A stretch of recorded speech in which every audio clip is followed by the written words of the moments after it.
final thing I'd like you to notice this morning is that Jesus redeems our failures. Jesus redeems our failures.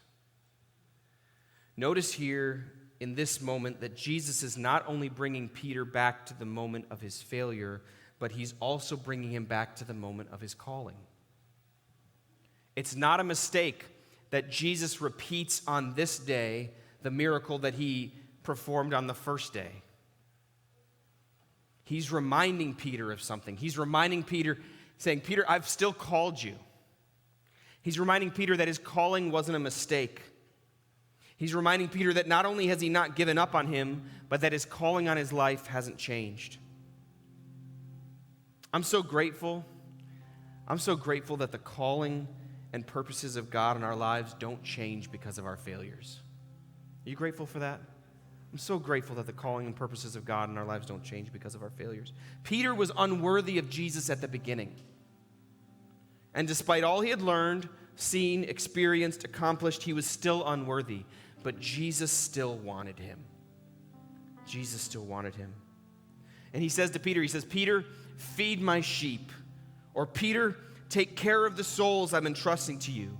Or we could say, he's saying, Peter, I still have a mission for your life. And this is incredible.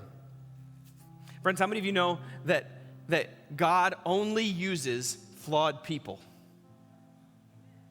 He only uses flawed people. Apart from Jesus, he only uses flawed people.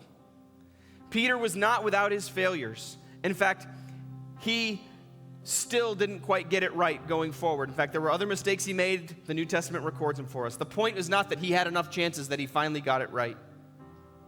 That's not the point. Jesus makes it a point to use flawed and imperfect people in his ultimate purposes. In fact, very often, God will use what appears to be our biggest failure in life to motivate and inform his most significant purposes in our lives.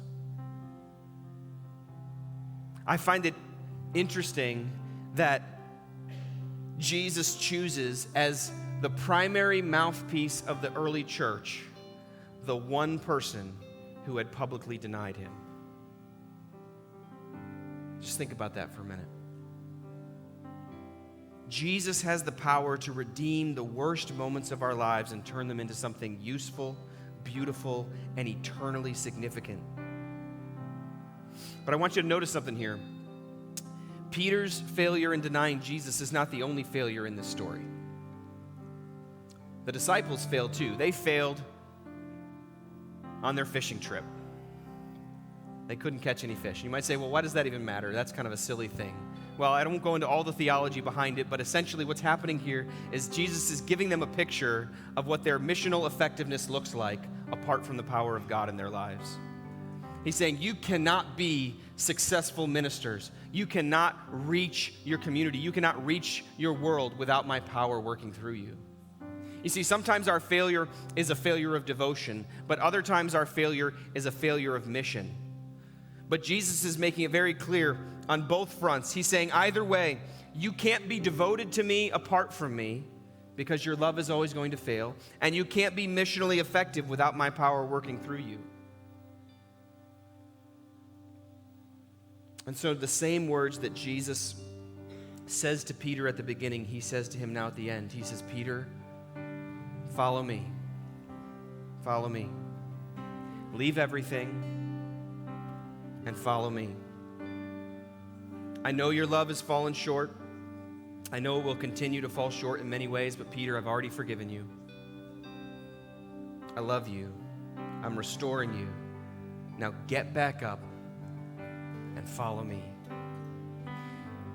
Tradition of church history tells us that Peter was martyred in Rome around 64 AD under Emperor Nero. And it says as he was being led to be crucified, Peter requested that he not be crucified because he did not feel that he was worthy of dying in the same manner as Christ, and so they crucified him upside down. This gives me new perspective when I read the two books that Peter is credited for authoring in the New Testament. I just want to read to you a small excerpt from Peter's writing in 1 Peter chapter 4, verse 12. This is what Peter says to the church. He says, "Dear friends, do not be surprised at the fiery ordeal that has come to test you, as though something strange were happening to you. But rejoice, inasmuch as you participate in the sufferings of Christ, so that you may be overjoyed when his glory is revealed. If you are insulted because of the name of Christ, you are blessed, for the Spirit of glory and of God rests on you. If you suffer, it should not be as a murderer or thief or any other kind of criminal or even as a meddler. However, if you suffer as a Christian, do not be ashamed, but praise God that you bear that name." Jesus redeems our failures.